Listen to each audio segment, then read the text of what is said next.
সালাম আলাইকুম সবাইকে। আহ, নির্ধারিত যে সময়ের কথা বলা হয়েছিল সেই সময়টি আসলে লাইভে সংযুক্ত হয়েছি। আসলে অনেক সময় সংযুক্ত হওয়া সম্ভব হয় না, তারপরও আজকে যেহেতু কথা দিয়েছি আপনাদেরকে, সেজন্য শুক্রিয়া জানাই আল্লাহর কাছে। আসলে দেখেন, এই জুলাই বিপ্লব নিয়ে, আগস্ট নিয়ে ষড়যন্ত্র কম হয় নাই। তারই ধারাবাহিকতায় আমরা বারবারই বলে আসছি আহ, যে আসলে এই জুলাই বিপ্লব পরবর্তী সময়ে বিপ্লবী যে চেতনা, যে বিপ্লবের যে চেতনা আসলে আহ, সাধারণ জনগণ, ছাত্র জনতা একটা ফ্যাসিবাদী সরকারের হাত থেকে বাঁচার জন্য এবং নিষ্পেষণ, নিঃশোষিত এবং গুম খুনের রাজনীতি থেকে পরিত্রাণ পাওয়ার জন্য কিন্তু আসলে এই একটা আগস্ট বিপ্লব সংগঠিত হয়েছিল। তো তারই ধারাবাহিকতায় একটা অন্তর্বর্তীকালীন সরকার জুলাই বিপ্লব পরবর্তী এসছে। তো আমরা বারবারই বলে আসছিলাম আসলে যে যে ধরনের দীর্ঘ 16 বছরের যে ধরনের খুন, গুম, হত্যা, এই ধরনের অপরাধ সংঘটিত হয়েছিল বিগত ফ্যাসিস্ট সরকারের আমলে, তো সেটা নিয়ে একটা তদন্ত রিপোর্ট দেওয়ার জন্য এবং তদন্ত করে আহ, দেশবাসী এবং পুরা বিশ্বকে জানান দেওয়ার জন্য। তো 6 মাস হয়ে যাওয়ার পরেও কিন্তু দেখেন সেটা কিন্তু আহ, তখনও পর্যন্ত হয়নি, ওইভাবে এটাকে বিশ্লেষণ করা হয়নি এবং ওইভাবে এটাকে ফাইন। দুই একটা বিচ্ছিন্ন ঘটনা হয়েছে, কিছু দুই একটা আহ, বিচারের কার্যক্রম হাতে নেওয়া হয়েছিল, জাস্ট আইওয়াস মাত্র। তো তাই যে এখন এখন এখন যেটা হয়েছে, আহ, আমরা জানি যে জাতিসংঘের একটি মানবাধিকার commission, human rights fact finding reports ওরা প্রকাশ করেছে। তো এটা নিয়ে আসলে অনেকেই বিস্তর কথাবার্তা বলেছেন। যে রিপোর্টটি নিয়ে আমাদের চুলচেরা বিশ্লেষণ অনেকেই, গভীর সাংবাদিক ইলিয়াস সাহেব সহ সবাই কিন্তু বিশ্লেষণ করেছেন এবং রিপোর্টটিতে যে ভয়াবহ চিত্র প্রকাশ পেয়েছে, এখন কিন্তু আর সেই আহ, যারা ফ্যাসিস্টদের দোসর ছিল এবং বারবারই বলা হয়ে আসছিল যে একটা সরকারকে উৎখাত করে ইউনূস সরকার ক্ষমতা দখল করেছে এবং দেশে একটা আওয়ামী লীগের নির্বাচনের পক্ষে একটা আবহাওয়া তৈরির চেষ্টা করেছিল বিএনপি। তো সেই অ- ধারাবাহিকতায় এই রিপোর্টটি কিন্তু তাদের সমস্ত আহ, দ- ষড়যন্ত্র কিন্তু নস্যাৎ করে দিয়েছে। আমি এই জন্যই বলছি যে এই রিপোর্টটা একটা গুরুত্বপূর্ণ অধ্যায় ধারণ করেছে বাংলাদেশের রাজনীতির জন্য। এই বাংলাদেশের রাজনীতির জন্য এই রিপোর্টটি একটা মাইলফলক হয়ে থাকবে। আমি জাতিসংঘকে ধন্যবাদ দিতে চাই।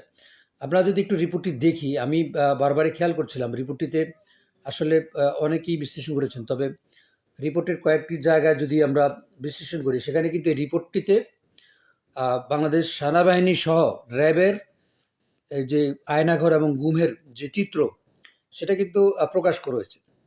তো আমরা তখনই বলেছিলাম যে এই সরকারকে টিকিয়ে রাখার জন্য 15-16 বছর ধরে যে সরকার টিকে ছিল, আওয়ামী সরকারটা যে অবৈধ কয়েকটা নির্বাচন করেছিল, প্রত্যেকটা নির্বাচনে কিন্তু প্রশাসন থেকে শুরু করে আহ, পুলিশ বাহিনী এবং র্যাব এবং সেনাবাহিনীর কিছু অংশ কিন্তু সেখানে সবসময় সায় দিয়েছিল। সেনাবাহিনীর কিছু অংশ বলতে এখন আমরা যেটা বলবো সেটা হচ্ছে টোটালি একটা ইনস্টিটিউশন, সেনাবাহিনীতে একটা ইনস্টিটিউশন না। তো এটা যদি যখনই একটা আহ, অবৈধ সরকারের সাথে লিয়াজো করে তার সমস্ত কার্যকলাপকে বৈধতা দেওয়ার চেষ্টা করে, সেখানে সেনাবাহিনীও একটা কলঙ্কিত ভূমিকায় সামিল হয়। তো সেখানে সেই সেনাবাহিনীও এবং র্যাবের মতো প্রতিষ্ঠান, এটা আমাদের দেশের নিরাপত্তাজনিত একটি সর্বভৌম এবং সর্বোচ্চ প্রতিষ্ঠান, যেখান থেকে আসলে এই ধরনের বিতর্কিত সিদ্ধান্তগুলি এই বাহিনীকে ভবিষ্যতে জাতিসংঘ মিশন, পিস কিপিং মিশনে যেতে বাধা দিবে এবং এটা আসলে আমাদের কাম্য নয়। যেহেতু আমরা দেশকে ভালোবাসি, আমাদের সেনাবাহিনী এবং র্যাব বিভিন্ন জায়গায় পুলিশ বাহিনীর সদস্যরা জাতিসংঘের বিভিন্ন মিশনে যাবেন, তাদের শান্তি রক্ষা করবেন। কিন্তু এই যে আওয়ামী শাসনের পক্ষে যে যারা আসলে একদম নগ্নভাবে সমর্থন দিয়েছেন, তো সেই সমর্থন দেওয়াটা আর কারণে তাদের আসলে মোরালি তাদের ইনস্টিটিউশন হিসাবে সেখানে দায় দায়িত্ব রয়ে যায় এবং এই জাতিসংঘের রিপোর্টটা কিন্তু সেটার কথা মনে করিয়ে দেয়। তো আমি যদি বলি যে এখানে একটা জিনিস আমি বলবো আপনাকে, যে অ্যাকনলেজমেন্ট, এখানে কয়েকটা ধারা যেখানে বলছে জাতিসংঘ, যেখানে has a reasonable ground to believe that these violations were carried out with the knowledge, coordination and direction of the political leadership and senior security sector official in pursuance of a strategy. তো এই যে violation করেছিল, also raise concern from the prescriptive and international criminal law. তো criminal লর আন্ডারে আসলে এই যে আমাদের বাহিনীগুলি, তাদের একটা দায়িত্ব আসলে রয়ে যায় এইখান থেকে দায় মুক্তির ব্যাপারটা। তো আমি গতকালকেও শুনেছিলাম, একটা টক শোতে শুনেছিলাম যে আসলে এদের দায়িত্বটা এড়ানোর কোনো সুযোগ নেই। আমরা চাইবো যে আসলে এরা এই প্রতিষ্ঠানগুলি, বিশেষ করে সেনাবাহিনীর মতো একটা প্রতিষ্ঠান, সেখানে একটা ওই যারা আসলে জড়িত ছিল, এই তার মেজর তারেক সিদ্দিকী থেকে, জেনারেল তারেক সিদ্দিকী থেকে বলে শুরু করেন এবং অন্যান্য যেসব মেজররা আসলে এখানে যুক্ত ছিল, তাদেরকে আসলে এখানে বিচারের কাঠগড়ায়, আমি চাইবো যে আমরা চাই যে একটা কোর্ট মার্শাল করে তাদেরকে সেই বিচারটা সেনাবাহিনী নিজেই করবে এবং সেই বিচারটার তারা সেটা বাস্তবায়ন করে দেশকে এই দায়মুক্ত থেকে মুক্তি দিবে, সেনাবাহিনীকে দায়মুক্ত থেকে মুক্তি দিবে, র্যাব তাদের জায়গা থেকে তাদের বিচারের ব্যবস্থা করবে। অলরেডি আমরা কালকে শুনেছি র্যাবের মহাপরিচালকের কাছ থেকে যে তারা আসলে দুঃখ প্রকাশ করেছে। এটা একটা সুসংবাদ আমাদের জন্য, আশার সংবাদ যে একটা যেই বাহিনীর বিরুদ্ধে আসলে গুম খুনের এত কঠিন থেকে কঠিনতর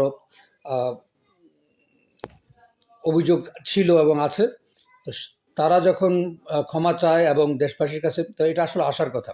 আমরা চাইবো যার যার নিজস্ব বাহিনী সেখানে তারা এই দায় মুক্তিটা নিয়ে আসবেন, তারা বিচারের ব্যবস্থা করবেন এবং সেই বিচারের রায়টা কার্যকর করবেন। তো আমি আরেকটা প্রসঙ্গে না বললেই নয়, যে জুলাই পরবর্তী, বিপ্লবের পরবর্তী এখানে রাজনৈতিক যে বিভিন্ন আকাঙ্ক্ষা ছিল এবং রাজনৈতিক দলগুলোর বর্তমানে যে বিভিন্ন ধরনের রাজনৈতিক কৌশল অবলম্বন করতে দেখা গেছে, সেটা আমার চোখে দৃষ্টিকটু মনে হয়েছে। আমি যদি বিশ্লেষণ করি যে একদিকে দেখেন এই এই টোটালি এই বাংলাদেশের রাজনীতির ভিতরে কিন্তু আওয়ামী লীগ একটা প্রভাবশালী দল ছিল। তো তাদের এই কার্যকলাপ এবং ফ্যাসিবাদী চরিত্রের কারণে জনগণ যেহেতু তাদেরকে প্রত্যাখ্যান করেছে, তাদেরকে পুনর্বাসনের জন্য বিএনপি থেকে কিন্তু বারবারই একটা নরম সুর ছিল।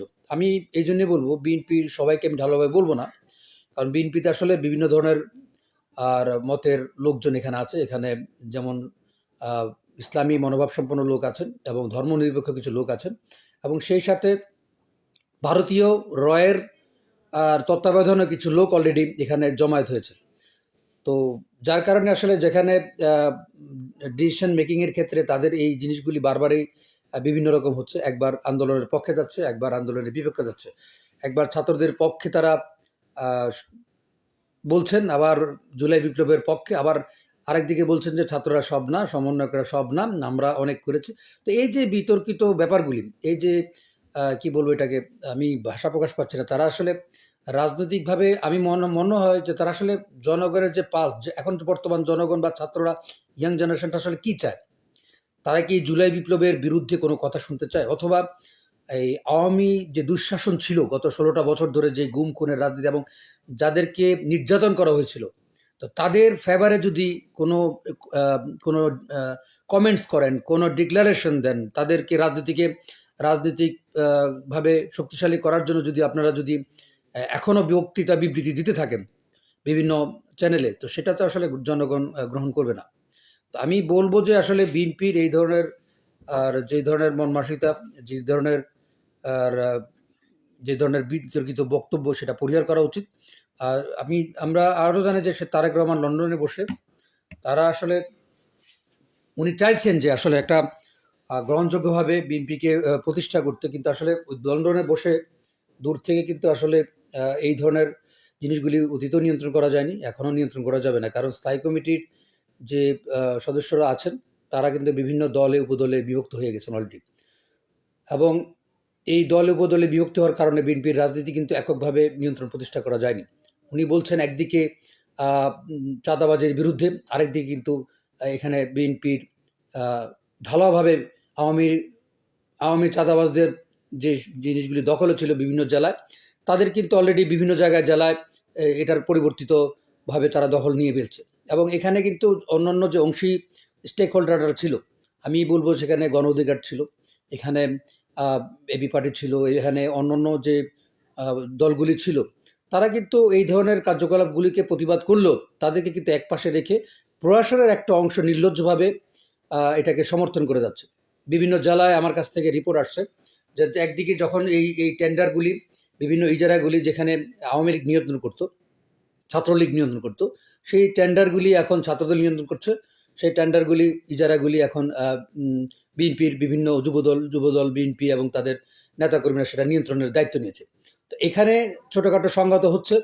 আমি ঢালাওভাবে বলবো যে এখানে প্রশাসনের একটা অংশ, তারা জানি না বাংলাদেশের রাজনীতি এখন তারা মনে করছে যে বিএনপি ভবিষ্যতে একটা সরকার গঠন করবে, তো এখন থেকে যদি তাদের দালালি করা যায় তাহলে হয়তো প্রশাসনের দিক থেকে তাদের প্রমোশন এবং বিভিন্ন ধরনের যে সুবিধাগুলি আওয়ামী সরকারের সময় ছিল, সেই সুবিধাগুলি আসলে তারা এখনো সামনের দিকে পাবে।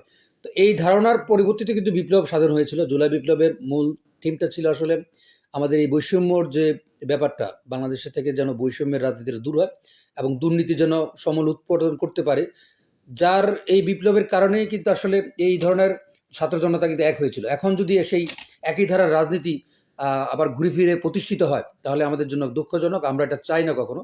আমরা বিভিন্ন দলে উপদলে বিভক্ত হতে পারি, কিন্তু দেশের নিরাপত্তার প্রশ্নে, দেশের রাজনীতির প্রশ্নে, দেশের সুশাসনের প্রশ্নে এবং দুর্নীতি এবং আর এই সমাজটাকে কলুষমুক্ত করতে আসলে আমরা যে ধরনের সংবিধান সংশোধন চেয়েছিলাম, যেই ধরনের বিচার ব্যবস্থা চেয়েছিলাম, যেই ধরনের সেটা আসলে সম্ভব হয়নি। তো এই ক্ষেত্রে অনেক কাজ করার বাকি রয়েছে ইন্টারিয়র গভর্নমেন্টের। এখানে উপদেষ্টাদের নিয়েও অনেক কথা আমরা শুনেছি যে উপদেষ্টাদেরকে নিয়োগ করা হয়েছে, সেখানে একদল বলছেন যেটা ছাত্রদের রিকমেন্ডেড করা এই উপদেষ্টা, আবার কিছু কিছু বলছেন এখানে ভারতের রয়ের প্রেসক্রিপশনে এখানে উপদেষ্টা নিয়োগ করা হয়েছে। এবং পিনাকি এবং ইলিয়াস ভাই তো সরাসরি বলছেন যে এখানে প্রথম আলোর যে লবি, তারা এখানে কাজ করছে এই ইয়ের পক্ষে। তবে কিছু যুক্তি যে আছে, আমি বলবো এই জন্যই কিছু যুক্তি আছে এটার পক্ষে। সেটা হচ্ছে আমরা দেখেছি যখন জুলাই বিপ্লবের লাস্ট মুহূর্তে 2 তারিখ অথবা 3 তারিখে, তো সেনাবাহিনীকে নিয়ে আমাদের সবসময় ভয় ছিল, কারণ এই সেনাবাহিনী তো হাসিনার লাঠিয়ালের ভূমিকায় পালন করেছে। র্যাবে কিন্তু হাসিনার লাঠিয়াল হয়ে কাজ করেছে। তো তারা যখন এই বাংলাদেশের এই নিরাপত্তার দায়িত্বে যখন ছাত্র জনতার জন্য তাদেরকে ডিপ্লয়েড করা হয়েছিল শেষ মুহূর্তে, হাসিনার পতনের শেষ মুহূর্তে, তখন কিন্তু আমাদের ভয় ছিল। এবং সেই ভয়ের কারণে কিন্তু আমরা কিন্তু যারা জুলাই বিপ্লবে অংশ নিয়েছিলাম, আমাদের কিন্তু একটা প্যারালাল আরেকটা কমান্ড কিন্তু এখানে কাজ করেছে যে একদিকে যদি আমাদেরকে পুলিশ এবং র্যাব থেকে যদি আক্রমণ করা হয়, অন্যদিকে জন্য আমাদের বা সেনাবাহিনী যদি আসে, তো সেই সেনাবাহিনীকে আমরা কি পরিপূর্ণভাবে বিশ্বাস করব কিনা, কারণ তারা যদি গুলি চালায় হাসিনার নির্দেশে, সেক্ষেত্রে আমরা আসলে আমাদের করণীয় কি থাকবে। তো এ নিয়ে আমরা আসলে একটা কনসার্ন ছিলাম যে আসলে সেনাবাহিনীকে পুরোপুরি বিশ্বাস করা যায় কিনা। কেউ কেউ বলছিলেন তো ওই মুহূর্তে, আমার এখন স্পষ্ট মনে আছে একটা হোয়াটসঅ্যাপ গ্রুপে তখনও বলছিলাম আমরা যে সেনাবাহিনী যখন যখন ডাক দিল ঢাকা অবরোধের, তো সেই মুহূর্তে সেনাবাহিনী টোটালি ডিপ্লয় হয়েছিল প্রত্যেকটা জায়গা ঢাকার প্রবেশ মুখে। তো এখন আমরা চিন্তা করছিলাম যে ঢাকায় ঢোকার পরে সেনাবাহিনী যদি চারিদিক থেকে ব্লক করে দেয়, সেখানে কিন্তু আমাদের লক্ষ লক্ষ ছাত্র জনতা কিন্তু একটা মৃত্যুর দিকে আমরা ঠেলে দিচ্ছি। তো যার জন্য আমরা প্রতিটা গেটে যারাই ঢুকেছিল, একটা গ্রুপ কিন্তু অলরেডি দূর থেকে তাদেরকে বাধা বা তাদেরকে দেখার জন্য কিন্তু একটা গ্রুপ আমাদের রেডি ছিল অলওয়েজ ঢাকার আশেপাশে, এবং যেখানে সমাবেশের ডাক দিয়েছিল তার একটু দূরে দূরে, যেন কোনো ধরনের আক্রমণ হলে যেন ওখান থেকে আমরা প্রতিরোধ করতে পারি। এই যে ট্যাকটিক্স, এই যে আমাদের স্ট্র্যাটেজি ছিল, এটা কিন্তু আসলে মূলত সেনাবাহিনীকে পুরোপুরি বিশ্বাস না করার কারণে। আমি এই জন্যই বলছি যে সেনাবাহিনীকে তখন আমরা পুরোপুরি বিশ্বাস করতে পারিনি। আর ইলিয়াস ভাই এবং পিনাকির বক্তব্য বলে সেটা আরেকটু পরিষ্কার হয়ে যায়, কারণ এই সেনাবাহিনী তো হাসিনাকে পালিয়ে যাওয়ার সুযোগ করে দিয়েছে একটা হেলিকপ্টারে করে, সেটা ইন্ডিয়াতে যাওয়ার জন্য রয়ের সহযোগিতার ব্যবস্থা করে দিয়েছে। তো সেই সেনাবাহিনীকে আমরা কতটুকু বিশ্বাস করবো? এই সেনাবাহিনীর ভিতরে এখনও যে প্রেতাত্মারা বসবাস করছে, তো তাদের এই ডিজিএফের যে আয়নাঘর এখন বের হচ্ছে, তো এই আয়নাঘর তো তাদেরই সৃষ্টি ছিল। এখন এই আয়নাঘরকে থেকে দায়মুক্তি হওয়ার জন্য তাদেরই বিচার ব্যবস্থা করতে হবে, এবং এই বিচার ব্যবস্থা তারা কোর্ট মার্শাল করে যতক্ষণ মধ্যে এটার এই এর বিরুদ্ধে ব্যবস্থা না নিবে আসলে ততক্ষণ মধ্যে ইন্টারন্যাশনালভাবে পিস কিপিংয়ের জন্য জাতিসংঘ বাহিনীতে সেনাবাহিনী যাওয়ারও একটা বাধা আমি দেখছি। তো আমি আশা করব এই নিয়ে আপনারা সবাই সোচ্চার হবেন, যার যার টাইমলাইনে এবং সোশ্যাল মিডিয়া এগুলোতে লেখালেখি করবেন। অনেকে বলছেন ভাই আপনি কে, এত কিছু বলার আপনি কি? ভাই আমরা কথা তো বলতে হবে ভাই, কথা না বললে তো আসলে হবে না।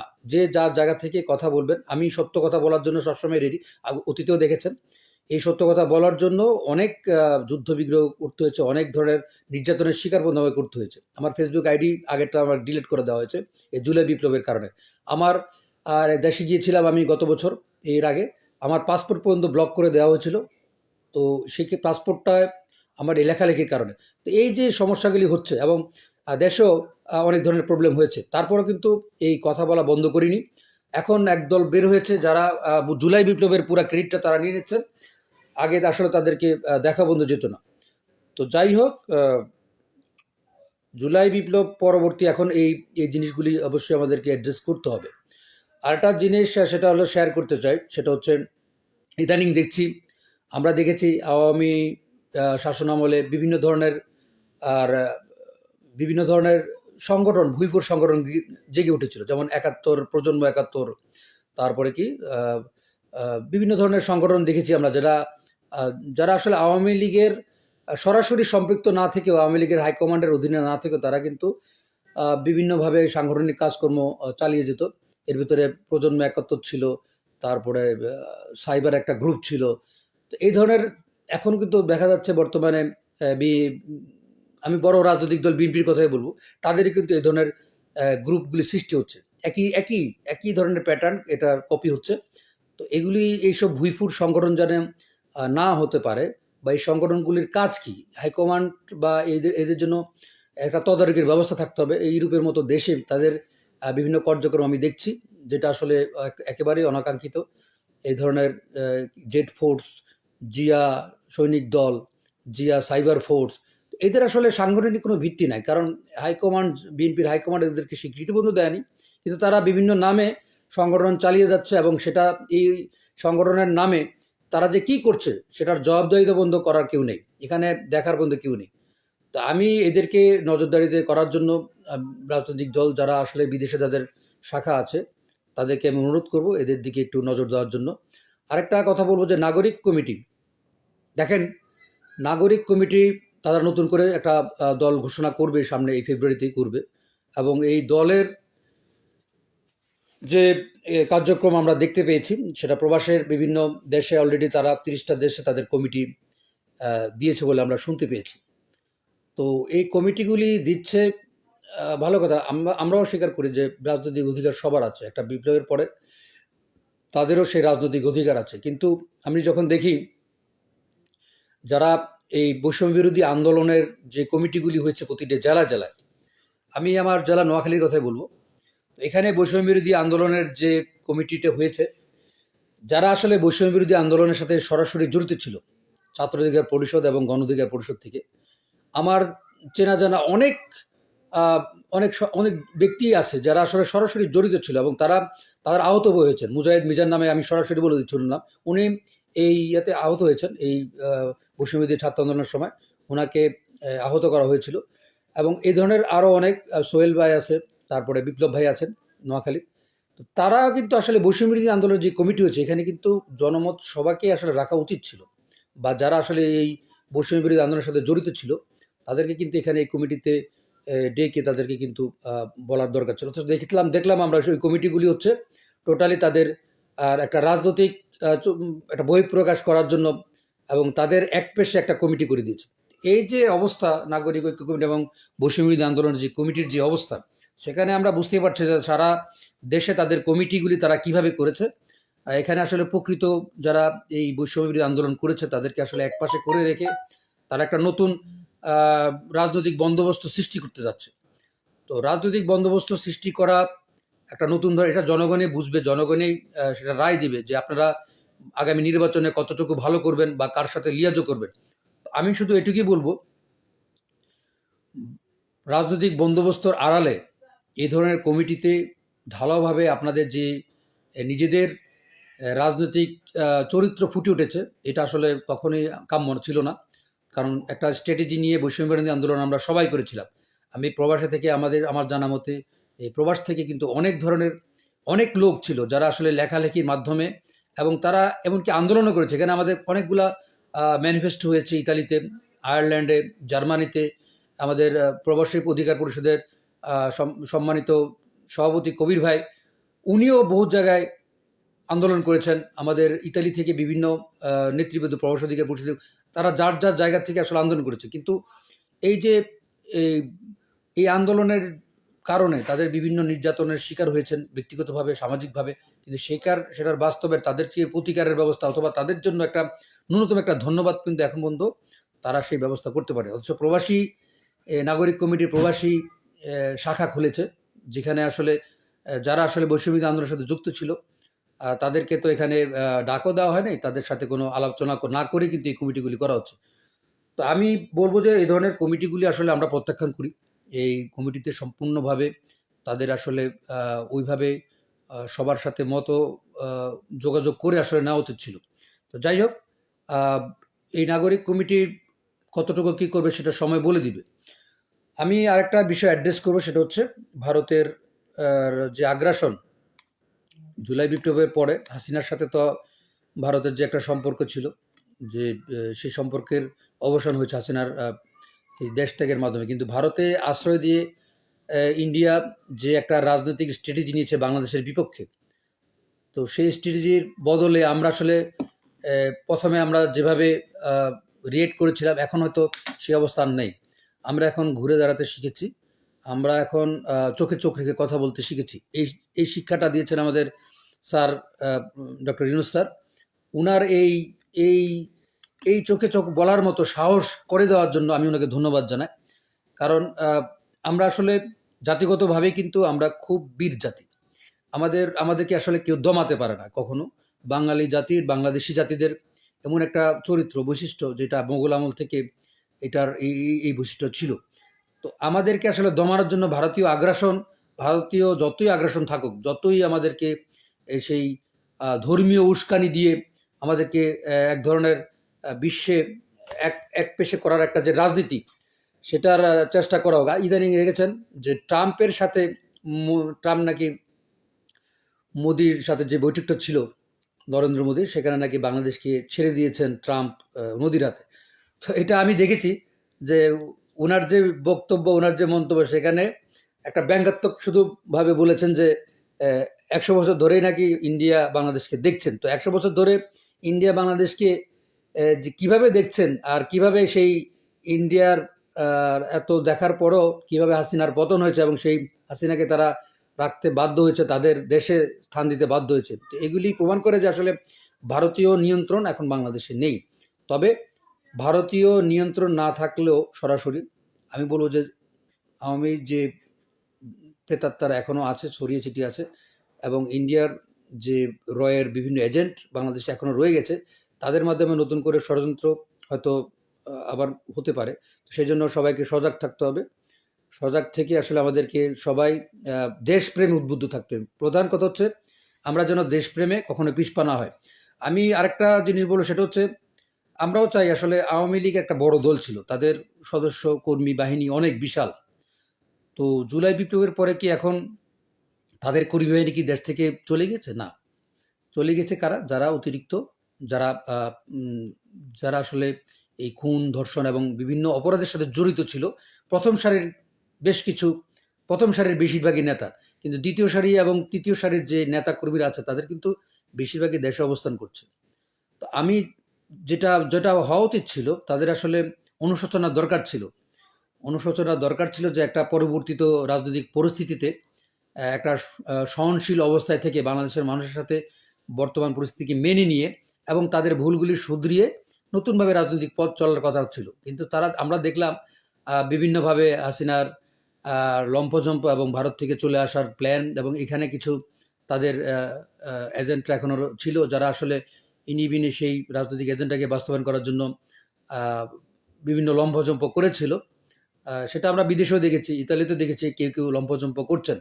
তো আমি তাদেরকে বলব আসলে আপনারা আমার ভাই এবং আপনারা বাংলাদেশের নাগরিক সর্বোপরি।